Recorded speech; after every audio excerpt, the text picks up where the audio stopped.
හේතුව ක්‍රිස්තු වර්ෂ ක්‍රිස්තු පූර්ව 3 වන සියවසේ මේ පන්සල හදන්නේ. දැනට අවුරුදු 2250කට විතර ඉස්සෙල්ලා මෙතන තමයි ඕගොල්ලන්ට මතකද දුටුගැමුණු කුමාරයයි සද්ධාතිස්ස කුමාරයයි.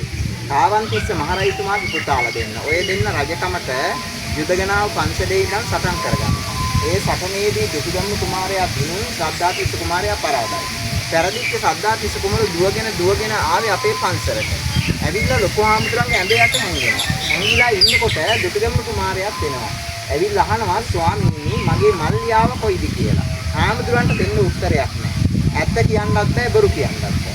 දුන්න උත්තරේ තමයි මහරජතුමනි තිස්ස ඇඳ උඩ නැහැ කියලා කිව්වා. තිස්ස ඇඳ උඩ නැහැ කියන එකේ කිසිම තේරුමක් නැහැ. ඇඳ යට ඉන්න බව පැහැදිලිවම දැනගත්තා. දැනගෙන මොකද කරේ? පන්සල වටේට මුර දාගෙන ගේට්ටුවේ ඉන්නවා මල්ලි අල්ලගන්න එළියට එනකල්. හාමුදුරුවෝත් නිකන් හිටියේ නෑ. පොඩි ඇඳක් අරගෙන සද්ධාතිස්ස කුමාරයා නිදි කරවලා ඊට උඩින් මෙහෙම සිවුරකින් වහලා පොඩි හාමුදුරුවෝ 4 නමක් හිටියා. ඔය 4 නමේ කරපිටාර ඇඳ තිබ්බා.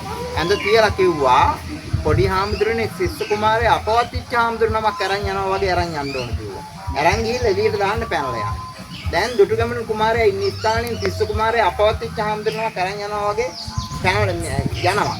යනකොට දුටුගැමුණු කුමාරයා කල්පනා කරනවා මං එනකොට හාමුදුරු කෙනෙක් අපවත් වෙලා හිටියේ නෑ. මේ පැනලා යන්නේ එකත් එකටම සද්ධාතිස්ස. එම්බල තිස්ස උඹ දැන් හාමුදුරුවන්ගේ කරපිටින්ද ගමන් බිමන් යන්නේ. උඹට ලැජ්ජා නැද්ද? උඹ මහා පව්කාරේ බියගුල්ලෙක් කියලා දෙන්න රණ්ඩු කරගන්න හදනකොට දෙන්නට බන කියලා සමගි කළානේ. ආන්නේ පන්සලනේ දෙමටමල් විහාරය කියලා කියන්නේ. මෙතන රහතන් වහන්සේලා දහස් සංඛ්‍යාත ප්‍රමාණයක් වැඩ ඉඳලා තියෙනවා. දවදා හාමුදුරුවෝ 3 මාසයක් වැඩ ඉඳලා තියෙනවා. හාමුදුරුවෝ දවදා හාමුදුරුවෝ කියන්නේ මේ එතකොට මෙහෙ සුගලා දේවියේ කාලේ දවදා වහන්සේ මෙහෙ වැඩ ඉඳලා තියෙනවා. ඒ පන්සල දැන්ද ඕගොල්ලොන්ට අපේ පඬිත නායක හාමුදුරුවෝ ඇතුළු ඕගොල්ලොන්ට තුනුරුවන්ගේ සරණ පිළිසරණ